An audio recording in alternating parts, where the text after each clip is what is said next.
L'Union européenne félicite le président de la République, Alassane Ouattara, pour sa brillante réélection. Son ambassadeur en Côte d'Ivoire, Jean-François Valette, est venu saluer et transmettre au chef de l'État le message de félicitations de l'organisation européenne. Pour le représentant de l'Union européenne en Côte d'Ivoire, les Ivoiriens ont voulu récompenser le parcours sans faute de leur gouvernement au cours du premier mandat, dans les domaines notamment de la sécurité, du désarmement des ex-combattants et la restauration de l'autorité de l'État. Je suis donc très heureux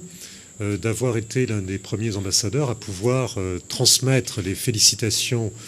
en l'occurrence de l'Union européenne, au président de la République après sa brillante réélection, puisque ce sont les termes qui ont été employés par le président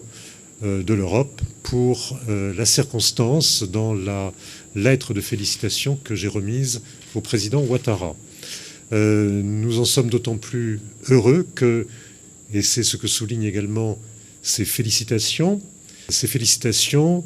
sont accompagnées de l'expression d'un souhait de la part de l'Union européenne, c'est que notre coopération puisse s'étendre, se développer dans des domaines nouveaux, puisqu'aujourd'hui,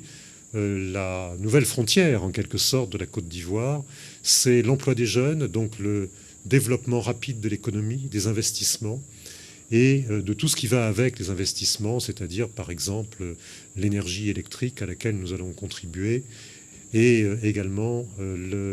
l'accès aux titres fonciers qui est un élément du développement économique. Le chef de la délégation de l'Union européenne en Côte d'Ivoire a par ailleurs indiqué avoir échangé avec le président de la République sur les priorités de son organisation afin de favoriser une collaboration efficace entre les deux parties.